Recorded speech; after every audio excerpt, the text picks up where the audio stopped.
Hello, ladies and gentlemen. My name is TBSkyne, and let's talk about the new and updated Irelia. She's just been revealed properly with her character model and her splash arts and all of her different skins, and all of it has been put out on the PvE for people to enjoy, so now I feel like it is finally time to talk about her.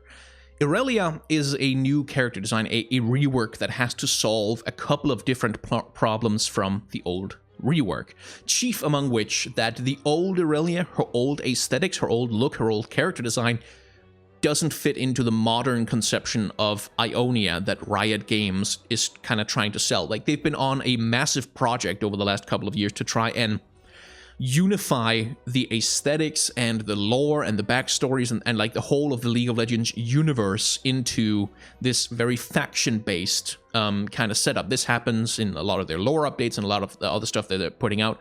And with the updates, the champion updates, like for instance Swain and now Irelia, they've been trying to bring old champions into line with that new aesthetic. So that's one of the problems that the new Irelia character design has to solve. Now, in general, I am very pleased with the new Irelia. I think it's generally speaking a fantastic update. It does a very good job of bringing her into the modern League of Legends era. But I do have a few nitpicks and a few criticisms. I'm going to put those up front. We're going to get those out of the way right away, and then we're going to get into the praise, because one thing I'm going to be spending some time talking about in this video is her animation, which I am just completely in love with. I love what they've done with her animation. Please stick around to hear me just gush like a fanboy about that. But first, some nitpicks. Her face is boring. It's boring. It's just it's generic Riot face. It's the kind of face you see on characters like Ahri or Xayah. It's all over League of Legends aesthetic in general. It's just generic sort of pretty girl, hence like good-looking photo model woman with no distinguishing features to her face whatsoever. Her nose is boring. Her lips is just boring. Her eyes are just like, there's nothing there. Nothing interesting. It's not that it's bad. It's not that there's anything wrong with it. It's just I have seen 100 million generically pretty fantasy girls with that face, and it's just bleh. There's nothing exciting about it, and I wish Riot would get a little bit more creative with the ways that they design faces, because it's a huge waste to use the same face over and over and over again when there's so much other stuff you can do to heighten the character. Like, just give her a scar or something. She's a warrior. She's been in war. She's fought, and there's you could put battle damage there. Like, it's an open canvas that they're not painting on. That's what annoys me. Anyway, that's a nitpick. It's not a huge deal. It's just the kind of thing that pisses me off. Second thing. She's wearing boob plate. Now, if you follow my channel for a while, you know what my problems with boob plate are. There's a whole video, I'm going to link to that down in the description, where I talk about boob plate and why I think it's generally a weak character design decision, because it raises more questions than it answers. The function of boob plate, the reason that you use it, to TLDR a little bit, is to emphasize that the character who's wearing the armor is female, or rather, that they have breasts. That's what it's meant to emphasize. It's meant to emphasize that they have breasts. And it does a perfectly good job of that. And you know, yeah, we can tell that this is a lady person with boobies. Sure. But just give her a chest plate. If you want to give her armor, give her proper armor. And if you want to emphasize that she has boobs, then give her cleavage. Or, like, give her some leather armor where it makes sense that it would follow the shape of her body, instead of this kind of weird-ass halfway measure that doesn't really work. Anyway, nitpick. Next nitpick, the perspective in this particular splash art. Not in the other splash arts, but in this particular splash art, the perspective is a little bit wonky because her hands are huge. They're huge. Look at them. Look at how big her hands are. This is something that's happened, I think, because the artist is drawing Irelia above us. If we are the viewer, like we're the person looking at her and seeing this, then our eye line is somewhere down here around her shin or her feet, maybe a little bit higher up around her thighs, but it's generally down here, and she's way above us looking down. Not so much at us, actually. She's not really even looking at us. And this is something that's meant in visual communication to emphasize Irelia's power and her authority, because she is a war leader, essentially. She's a warrior. She's someone who goes into battle. She doesn't really have time for commoners, as it were. She has a mission, she's powerful, she's about to do important stuff. That's what putting a character above the observer is meant to do, and this happens in film as well. It's a very common thing to do. For the artist, however, it creates the problem that now you have to construct the anatomy of the person from a frog perspective. That's what I've been taught to call it, from a perspective looking from below. And that's really difficult to do. That's really hard to get right. One of the things they've tried to do, I think, is to heighten the sensor perspective by giving her extra large hands, sort of to emphasize that the hands are closer to us than her face is. But I think they've gone either a little bit too far or not far enough, in the sense that if they want the rest of the character to look like this, then the hands are too big. But if they wanted to really heighten, like really push the perspective, really emphasize it, then the problem is that the rest of the torso and the arms and the legs are too small. Like, they should have been inflated as well. They should have been, you know, made larger as well, to emphasize that she's far above us, to give that extreme perspective thing going on. And that's not really, it hasn't really worked, at least not for me. And all I see when I look at her now is that her hands are too big. I cannot unsee it. Never, ever unsee it. Another nitpick, her legs.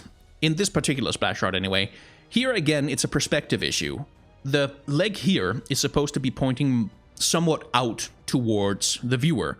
And then, you know, her shin comes down and she puts her foot on the ground. But when I compare the length of this leg and the thickness, indeed, of this leg, you know, of this thigh, to the one behind her here in the background, this one looks too small. It looks wrong, kind of. It doesn't really look like they have the same size, and that's, again, once I see it, I can never ever unsee it, so that's been bothering me a little bit. Anyway, those are pretty much all of my nitpicks, so let's get into the stuff that I like about this update, and I like about this new splash. Here we have old Irelia. This is what she looked like, well, essentially before today. And the thing about old Irelia is, first of all, her aesthetic doesn't fit Ionia, like, at all, in any way. But also, she's a much more heavily armored character than new Irelia is. And I'm not sure whether the stuff she has on her arms here is armor plating, or if it's cloth. I think maybe it's meant to be cloth, but whatever it might be, all of her lower body, her thighs, you can see these armor plating she's got going on here, the stuff she's got on her legs, which is somehow flexible despite being metal, and, you know, the armor plating on her shoulders, and indeed the boob plate that she's also got, all of it very armored, which makes her very stiff. It makes her a very stiff-looking character because there's a lot of rigid pieces that are attached to her.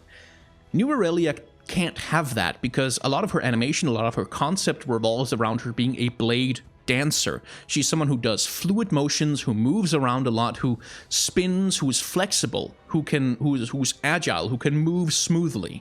And for that, rigid, thick armor pieces just don't work. So what they've done instead, take a look at the stuff she's got up here around her shoulders. They've gone with armor pieces that almost look like blades themselves. These very flowing, soft, smooth curvatures all over the way that her armor, even on the stuff on her legs and on her hips, is all very curved, and it's very thin armor pieces as well. So they don't look bulky, they don't look like they're weighing her down. And they look like she could pretty much take them off and cut a man with them if she wanted to. So in that sense, the armor design here works a lot better with the concept of the character herself. This flowing, smooth, sturdy but not too sturdy kind of character who is agile and athletic. Now, this is also where the boob plates come in a little bit, because what they're trying to do by giving her these armor pieces, I think, is to communicate from a game design perspective that Irelia is not a squishy. And I don't know how that's going to shake out exactly with her mechanics and the way that she's going to be balanced now, but traditionally she's a top laner, and traditionally she's a fighter or a bruiser or one of those categories who can actually go in and take some punishment. Not a full tank. You can build her full tank, but she's not a full tank, but she can take some hits. She's not squishy. Therefore, from a communication perspective with the player, they've decided to give her armor. And that's a sensible decision, I think. If only they hadn't given her a stupid boot plate, but that's discussion for another time. But the armor is essentially there to communicate that, I think. That she can take a few hits, but she's not a big, bulky Dark Souls character. Another aspect of the new Irelia that I quite like is the ribbons that they've got going on her arms here. Now, they're not really that visible on her character model, unfortunately, and I think that's a thing they do in order to make sure that the character model doesn't take too much processing in order to render on screen. Riot generally are very conscious in their designs that any given character or piece of asset or art or whatever doesn't take up too much processing power on a computer. They really don't want to make League of Legends require too much from your graphics card in order to render, which is a little bit disappointing. But what I like about them is that they again emphasize the smooth flowing motion, the dancer aesthetic that's supposed to be part of what Irelia is now. In her animations, her hair and her ribbons tend to follow the motion of her daggers, which gives her this fantastic flowing aesthetic that's going on, which I'm quite in love with. New Irelia is also much more in line with other Ionian champions, like for instance Karma or Akali, who are perhaps the best examples of what the modern Ionian aesthetic is supposed to look like. Especially the flowing garments, the flowing cloth hanging from the waist tends to be a thing that happens with female Ionian champions, and Irelia has that as well, although she's somewhat more covered up than her other counterparts, I have to say. So all of that works very well. So now let's have a look at her animations. I've put this video in 480p because we're going to be frame by framing our way through it, so apologies for the suboptimal resolution, but nonetheless, take a look at this. Take a look at those daggers. Take a look at the way they're flowing. Take a look at the way they follow Irelia's motions and contrast Irelia's motions every once in a while, and how much they play up the aspect of being a blade dancer. There's one particular motion here I'd like to highlight. Now, the dagger's animation itself is just something I'm deeply in love with. The way it's constructed, the daggers flow around her almost like they themselves are a ribbon. That's why I highlighted the fact that she's got those ribbons on her arms. The daggers behave almost like they're a ribbon. When the ribbon narrows, the daggers rotate to create a slimmer line, and when the ribbon needs to be wider again, they fan out once more. And each dagger moves by just following the motion of the dagger that comes before it. You can see this dagger does a motion around, then the next dagger does exactly the same motion, which creates this wonderful, fantastic smoothness that just...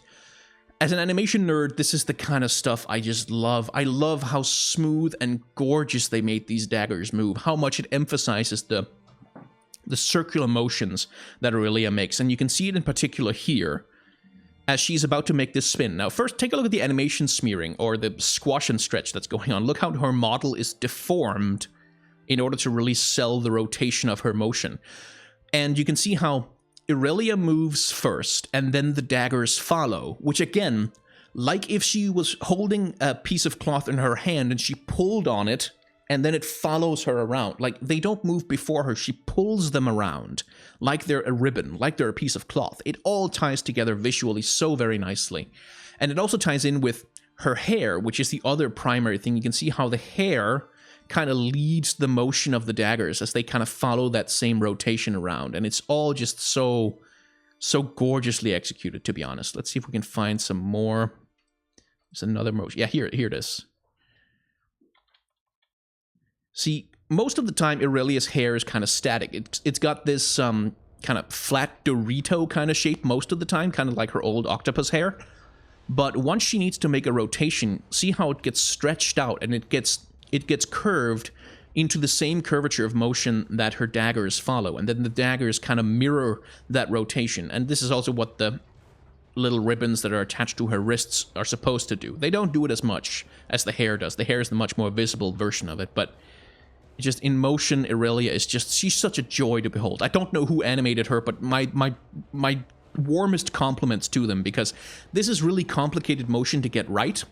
The really difficult thing is that if you make Irelia's motions not really work with the motion of her daggers, everything falls apart and nothing about it works. So using that correctly is just, it's just so gorgeous. It also comes across in her auto attack animations. See how this works. She starts with a leg sweep, and you can see again the model is getting squashed and stretched all kinds of ways. But notice what the hair does. The hair, again, follows the same motion of the daggers, but here, instead of leading with the hair, which is what we saw before, where the daggers kind of followed around, the daggers are leading, and the hair is following around, which gives the daggers the power in that particular motion. And the hair is there to help sell the rotation of Irelia's body, and indeed of the daggers themselves, as well as this little wonderful light effect. You can see how that swoops around in a curve as well. selling the speed of the motion of the daggers, making them look like they're moving even faster, which gives it this powerful feeling. Like, Irelia's auto attacks look powerful. They look really strong, and they're supposed to, because I think she's probably going to be a fairly odd auto attack focused champion.